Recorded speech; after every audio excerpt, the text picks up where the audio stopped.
Right now at 11 at 11, the school bus saga continues in Warwick. A strike authorization now approved for bus drivers in that city. What it means for parents and students in Warwick.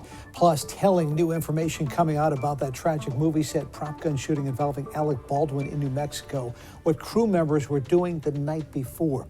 And later, it's a Friday night in October, and that means Week 7 of Pick 6 high school football. Our cameras are all over the area tonight. Nicholas, Nicky, young Ian, busy in the back putting the finishing touches on all of the best action from this evening. We'll get to those stories in a few moments, but first, that unbelievable story out of New Mexico involving Alec Baldwin. New developments in that movie set prop gun death. Good evening, and thank you for joining us tonight. I'm John DeLuca. We're now learning many of the members of the crew had sent in their resignations the night before that deadly shooting over safety concerns on the set. Morgan Norwood fills us in. An urgent and puzzling investigation into why a shot from a prop gun that police say was fired by actor Alec Baldwin killed one crew member and injured another on the set of the Western-inspired film Rust.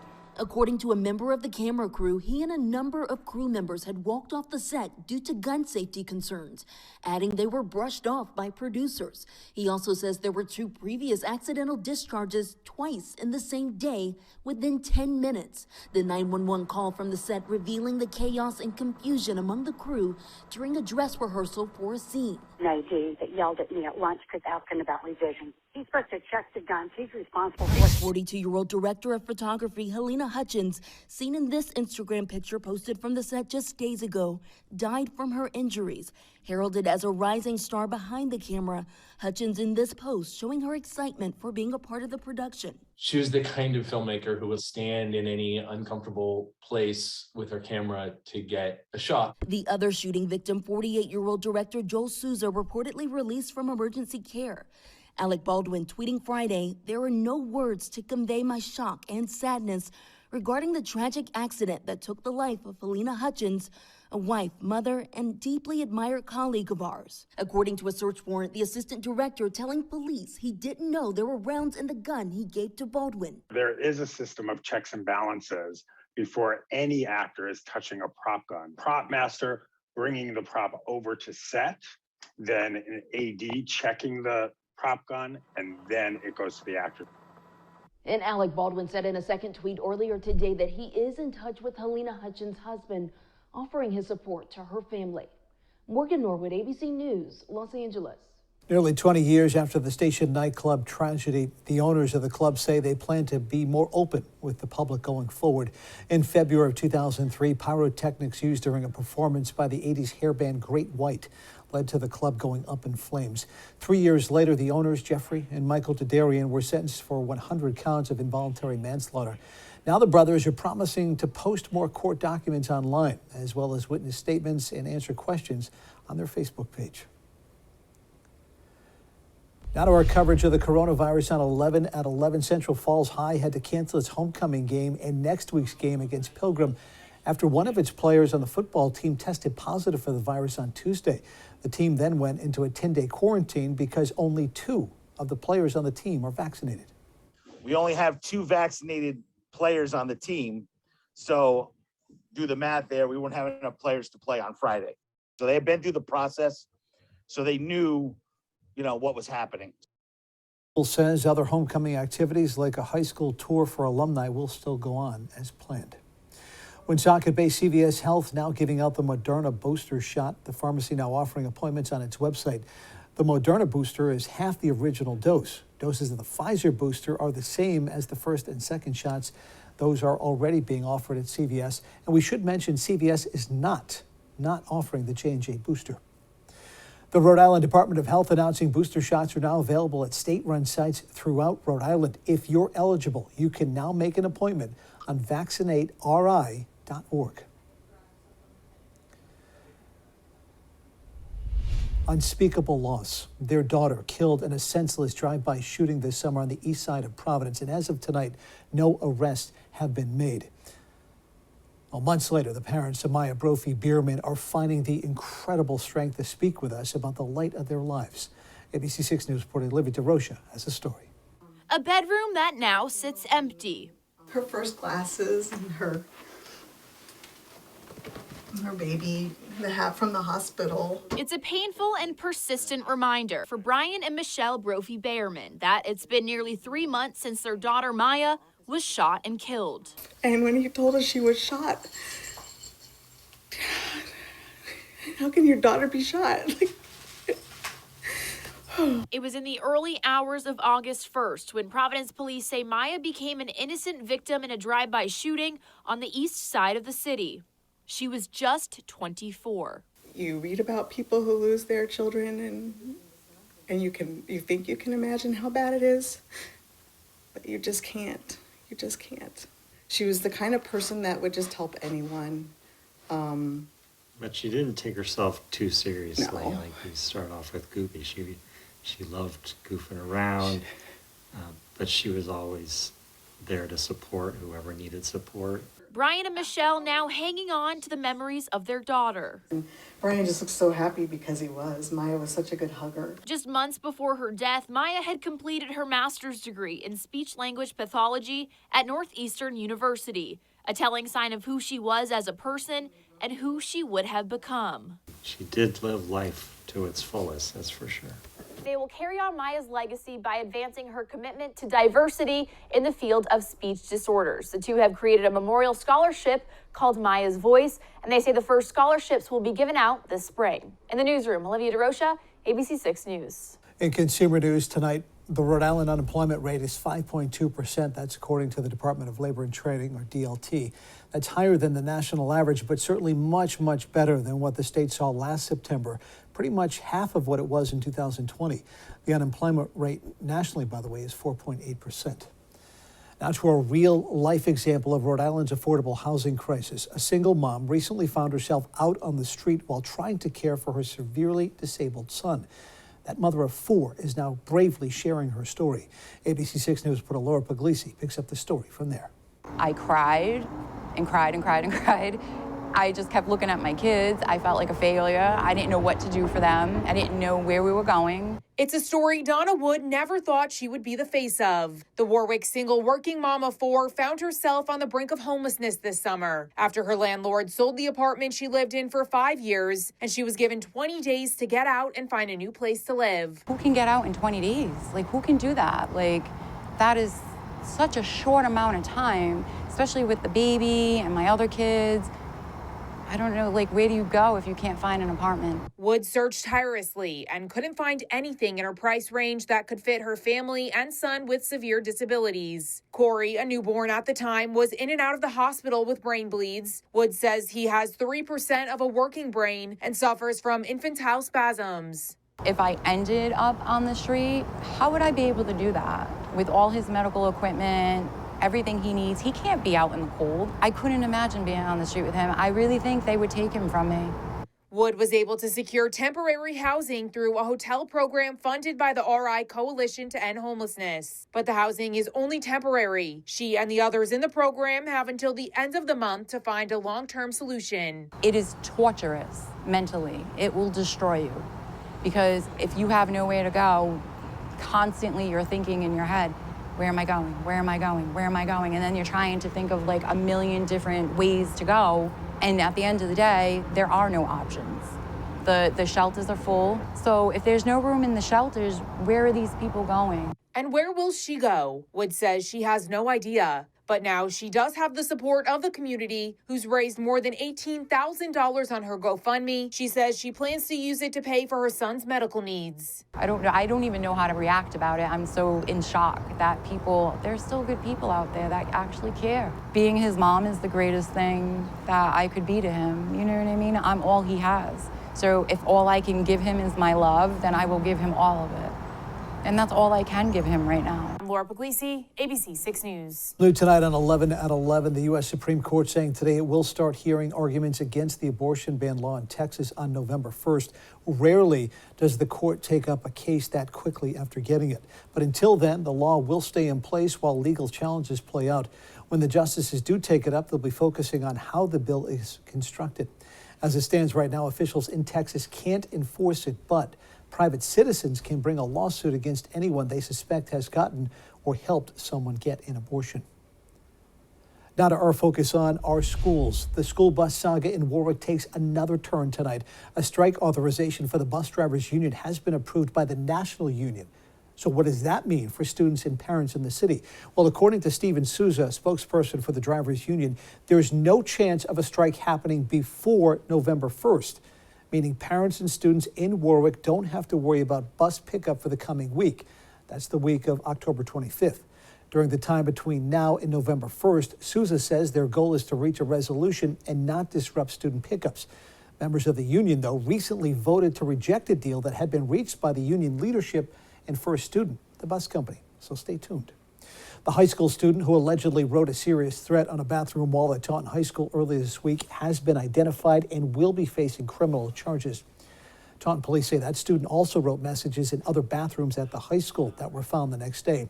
Police say the threats, though, were not credible, but out of an abundance of caution, they increased police presence on campus Thursday and Friday.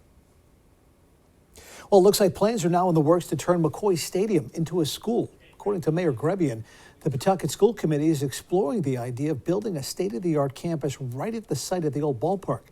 No other details have been released just yet.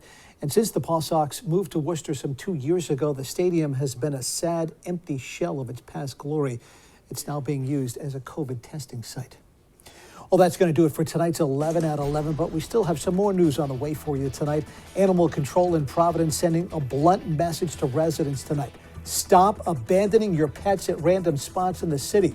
What they're now dealing with. Jeff. John, a pleasant evening and a cool overnight. It sets us up for a cool weekend as well. Temperatures dropping back just a little bit. We'll take a look at your forecast for Saturday and Sunday. You're watching ABC 6, Southern New England's trusted news source. Join us Monday for Good Morning Providence. The formal celebration of the new East Providence High School. Details on that ceremony. Tim. And Chelsea's back with a look at your forecast starting at 5 o'clock Monday morning. Join us for Good Morning Providence. We'll see you then. Don't miss the Hot Tub and Swim Spa Blowout Expo this weekend only at the Rhode Island Convention Center. Browse the largest display of hot tubs and swim spas in the region from major brands at up to 50% off. That's this weekend only at the Rhode Island Convention Center in Providence. Visit spaexpo.com. This show is like a family in all the worst ways. Not the face, not the face. Furious I am. We have fun, right? Jimmy Kimmel Live, new weeknights on ABC and stream on Hulu. That was fun. Alexa, play our dance playlist. Your playlist, dance. I can't do golden rings, but I'll give you everything. Alexa, turn on the living room lights. Turning on lights. Alexa, can you pause time? Let's just enjoy the moment. Hurry in for exceptional offers on the new BMW X3 with Alexa built in. Sharing smiles together is a gift. At Aspen Dental, it's easy to gift yourself the smile you deserve. New patients, get started with a comprehensive exam and full set of x-rays with no obligation. And if you don't have insurance, it's free. Plus, get 20% off your treatment plan. Enjoy flexible payment options and savings when it matters most. We're here to make your smile shine bright so you can start the new year feeling all right. Call 1-800-ASPEN-DENTAL 7 days a week or book today at aspendental.com. Don't miss the Hot Tub and Swim Spa Blowout Expo this weekend at the Rhode Island Convention Center. Browse over 30 hot tubs and swim spas from 5 major brands at up to 50% off. Financing is available and show admission is free. That's this weekend only at the Rhode Island Convention Center in Providence. Visit spaexpo.com. Welcome to Saturday Night Football on ABC. Ohio State trying to dodge the upset trap here. Ohio State, Indiana, Saturday at 7:30 on ABC.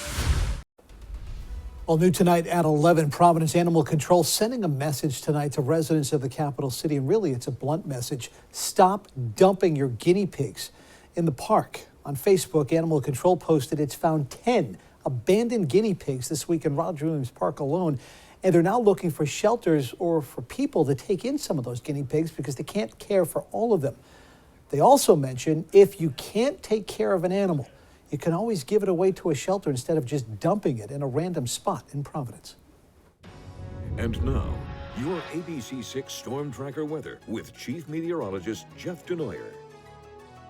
Well, sunshine today, 70s, very warm, falling through the 60s, now 50s, and the drop's not done yet. We'll go all the way back into the 40s tonight, so we're changing that air mass cooler, right? But at least we got some sunshine for the weekend. It may start off a little cloudy as you wake up tomorrow morning.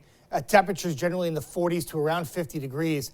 That cloud cover will break up in the afternoon. I'm calling it a partly sunny day. But if you are away from the Cape, I think we'll get into some sunshine, especially for areas in Rhode Island in the afternoon. It's a cooler day, though. Notice your high temperatures, upper 50s and low 60s. Going to Saturday night, a few showers will try to scrape the coast, but I think most areas will stay dry. It'll be a very chilly night. Saturday night will be one of the coolest nights we've had all month long. Temperatures upper 30s and low 40s, and then in the afternoon, right back to around 60 degrees. Now, the weekend stays dry, but a stalled out frontal boundary next week is going to keep it very tricky for the temperature and keep waves of low pressure that will track along that front. And what it means for you at home, it means some rain for the beginning part of the week on Monday and Tuesday. Dry Wednesday, Thursday, tracking a few more showers on Friday with high temperatures either side of 60 degrees. Nick. Thank you, Jeff. The Red Sox playing for their playoff lives tonight in Game 6 of the ALCS. We will have an update in just a bit. But first, it's a Pick 6 night here at ABC 6, and with the regular season winding down, this was an important Week 7 of the high school football season. We've got highlights from around Rhode Island and southeastern Mass. Coming up, it's Pick 6 after the break. ABC 6 weather is brought to you by A&M Sheet Metal and Roofing. Is your roof stressing you out? It's time to stress less with A&M Sheet Metal and Roofing. Family owned and operated since 2000, A&M Sheet Metal and Roofing can handle everything from your commercial to residential roofing needs. Start with an infrared roof moisture survey and see exactly what the problem is, giving you a solution that's on target. No guesswork, no stress, ever. Sign up for our annual maintenance program to add years of life to your roof. Call A&M Sheet Metal and Roofing now and stress less. Have no fear,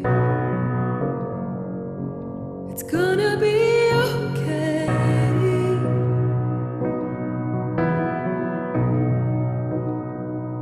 It's gonna be. There's a lot to worry about in life.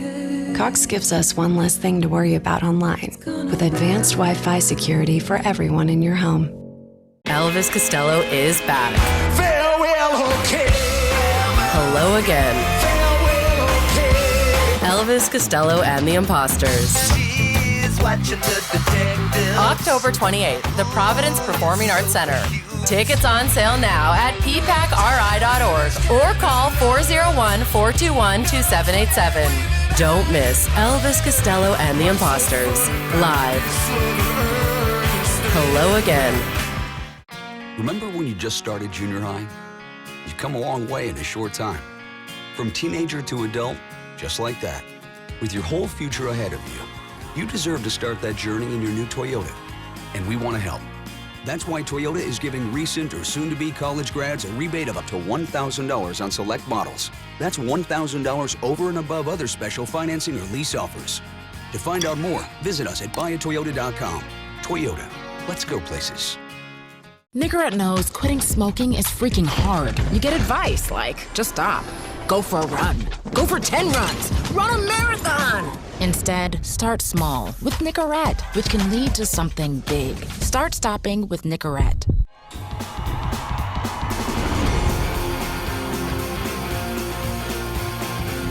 Hello, hello. It's Pick 6. It's Week 7, and boy, all of a sudden, we're close to the playoffs. Welcome in, Nick Coit, Ian Steele.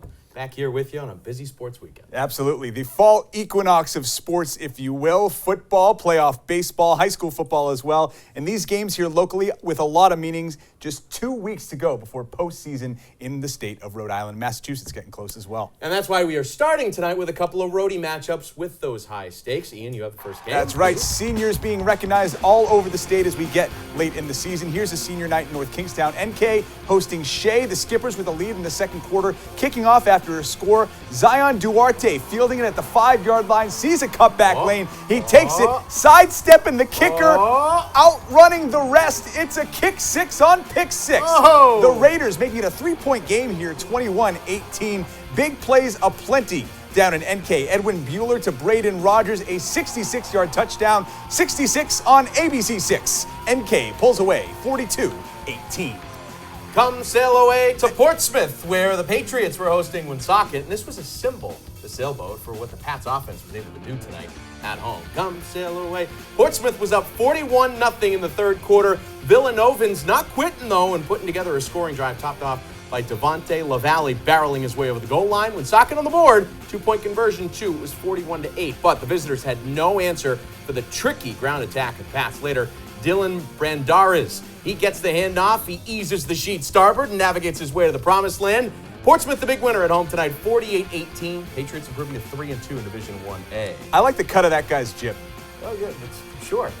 Yeah, I get it. Sailing I get funds. it. Yes, I know. I get it. Oh, thank you. I think. Very simple instructions. Pass the ball. This is like college game day with the signs here at Cranston West High School. Great atmosphere on game day. They were facing Cumberland Clippers. Oh, here we go. Ian, it's a pick six. Joel Baker to the house. First score of the game. Later on, Falcons able to respond. Handoff to Brayton Stetson.